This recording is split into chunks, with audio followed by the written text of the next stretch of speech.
I think I'm live. Woo woo! I love technology. Hey guys, hey Facebook.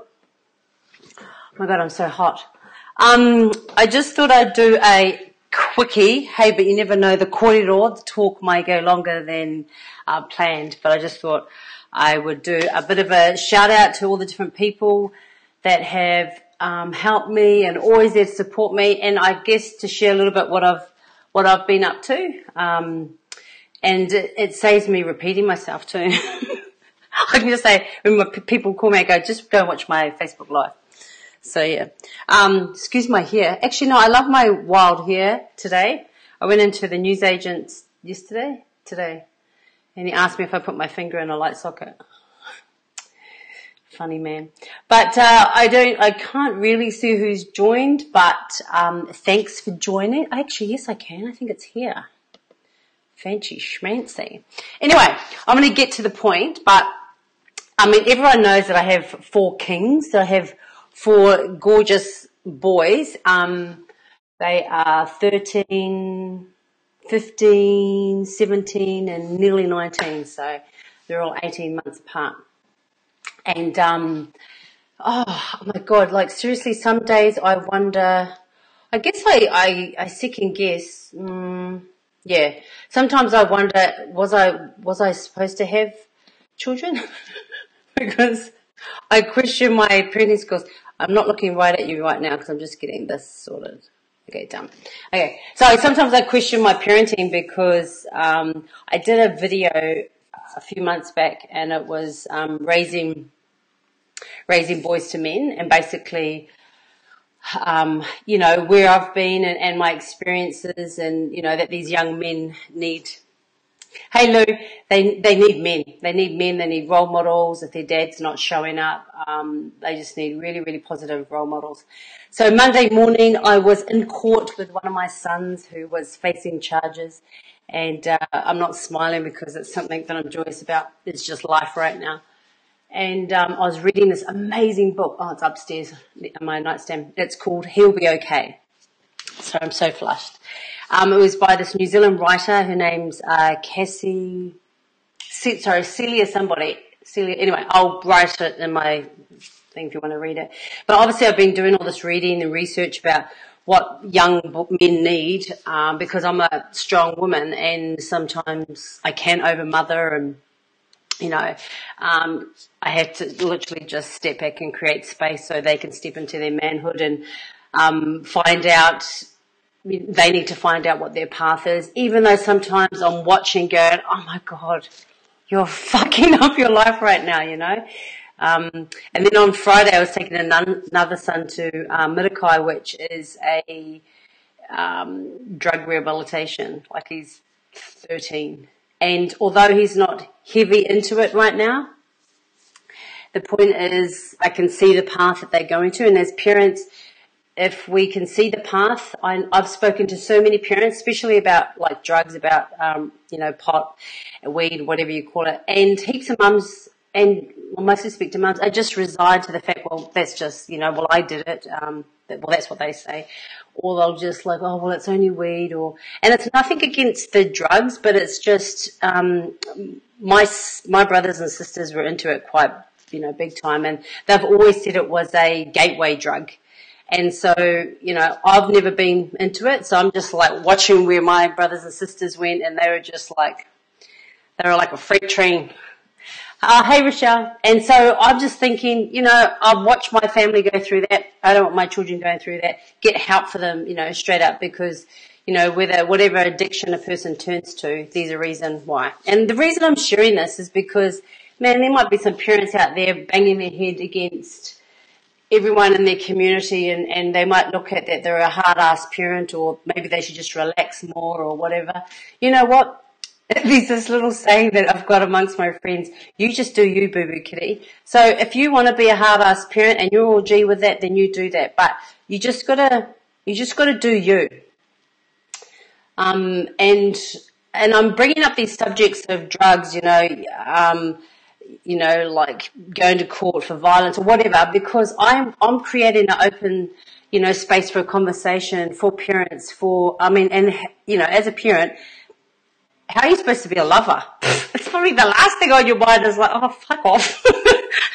I'm just concentrating on my family. And so, the whole life wheel can be out of balance. And so, it gets me down. Like, seriously, sometimes I just want to cry into that fetal position. But, anyway, I'll stick to this one. I was sitting in the court, waiting for my son's case to be heard. And, I was reading this book. And I was highlighting all these awesome points. And she said, ask your son who is an amazing role model in their life right now, someone that they would look to, that they would aspire to. And I sat there and I read word for word. It was like a sentence about what this author wrote. And he sat there. And mums and wives, you have to let a man speak, because when they go silent, they're not ignoring you, they're processing. That's how men process. They think. But we think that we need to interfere with their thinking process. So I'm just going to say, shut your mouth, girls, and let the man speak. So I know that about men. I know that about my children. So I'm sitting there. Seriously, it felt like about 5 minutes, but there was this long silence. And I'm like, oh, that's right. That's how men, boys think. So I'm just sitting there. And he's processing, obviously going over his, like lots of men that are in his life. And he said tahi. And it's this beautiful, so shout out to Tahi Reihana, beautiful friend. Him and his wife are just amazing. He used to be a professional rugby league player and has represented New Zealand. Oh, I love the brother. And he just sat there and he goes, tahi. And I was like, yeah, beautiful, just beautiful, gentle man. And I'm like, yeah, but he's just too busy working, all the time. I agree with that. Yeah, let them think. And so, I'm like, okay, cool. So, just having that conversation. And anyway, when we left, obviously I used all my woo skills and I called in all my friends and we just basically, we did our thing and the case got dismissed, which is awesome for him. We walked out and, cause we've been in, he's been in there a few times and we walked out and he said, I'm never coming back again. So it's like high-fiving universe or whoever the hell we have to, high five. And I'm like, awesome, And you know what? If he stuffs up again, that's his path again. It's something that I have to remind myself. And again, parents need to remind themselves that's it too. And then the other child, going to Mirakai, however you pronounce it, is a drug and rehabilitation. He did say, Mum, is that like a rehab where adults go? And I went, yeah, basically, but that's where his counsellor is. And I said, whatever you've got to talk about, just speak about it openly. And, our rangatahi, our teenagers are just crying out, man, especially, the males, the tānes are just crying out for leadership, for that sense of belonging, hence why they hang out with their mates, because, they feel that tribalness. I mean, our core needs, Anthony Robbins speaks of the core needs being, love and connection, but also, on a grand scale, we all want to belong. And so sometimes we go and belong to the wrong thing. And so, as a parent, it's trying to redirect, to recalibrate. No, go this way. No, go this way. Gently nudging to where they need to go. So, I hope that, adds a little bit of flavour. But the reason I'm doing a late live is I just got off from we do a monthly call with, in this business mastermind, if that's what you call it, and it's awesome. And I just, work with Luann. So shout out to my girl. And we were sharing at the end. She does this technique where we all are seen and we all basically share our appreciation of each other. So it literally goes around and each person that's on the call will express how they feel about, each other. And I just think, and I think she shared too that she does it with her family, and it's something I'd love to introduce. I could just imagine my boys cracking up. But it's something that I'd love to introduce to my, children. What I shared that I loved about her is she's always been sitting on my shoulder, giving me those nudges when it comes to business and what I need to do within my business. And it's pretty, she's pretty gentle but quite firm. So that's what I get from her. And no matter what's going on, I've always got those people to support me. In the shout out, I did write, like I've got a beautiful friend, Emily. We go for our walks on the beach. We commit to 2 times a week, and and I talk about being connected because Māori people, they connect to the earth and very grounded. Even like people like Africans, they wear bare feet. Obviously they're poor too, but it's that connection when even they're doing their dance. Their feet are in the dirt.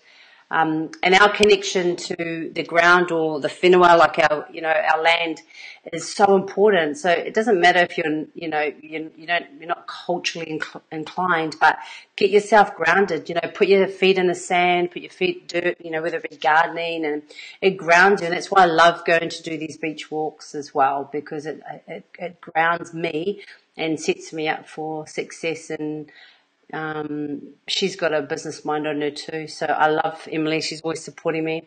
And I love that. And then I did a shout out to Danny Whai. Yes, he's part of the Koi Boys. And his wife, this is a funny story, but this is probably the last one, and I'll probably wrap it up. If you have any questions, I'm just going to see if anyone's, cool. Shout out to everyone. But yeah, Danny Whai and, Y. So we kind of live in the same suburb. I knew that, sort of that, but the story will come later. But, one of my sons sort of went MIA for just under 2 weeks, and I think I think a month or so ago I had to report him missing with the police. Anyway, he came home and he's running wild again, and I just kept missing him, calling that friend. I was always missing him, trying to follow up. And I had this, mother's intuition is when you fully connect, whether it be your partner or your children, you always know. I'll give you an example. Like I speak to women that go, "Oh my God, my husband has just left me. He ran off with my best friend or whatever." And I said, "Yeah, but there were signs." I said, "Oh, that's terrible, but there were always signs." And then they go, "No," and I went, "There's always signs along the way." And then they go, "Oh yeah, okay, maybe." And so we choose to ignore them. Well, my signs with all of my children, this particular child was, over that time it was getting. The more I was trying to connect him and I was calling him home, esoterically, but basically I'm saying, "Come on home, son. You're young. You need to be at home." I was getting bad vibes. I was like, "Oh my God, he needs to come home. He needs to come home. He's going to court on Monday. I need him home. I don't want him out on bail because he get arrested." Anyway, Sunday evening, my friend Slavi, who's not on Facebook, pushed me, and we went and looked for him. Now, Gold Coast is a pretty big place. Where do you start when you have no idea? So I had an inkling that he was on this particular street. It was just an inkling. No one told me. And so I went to the street and we drove around the street, and I'm like, where do you start? Do we knock on all the doors? So I use my intuition. Everyone's got it, but this is how, and I want to say, when you hear those little signs, you have to check in. You've got to get connected.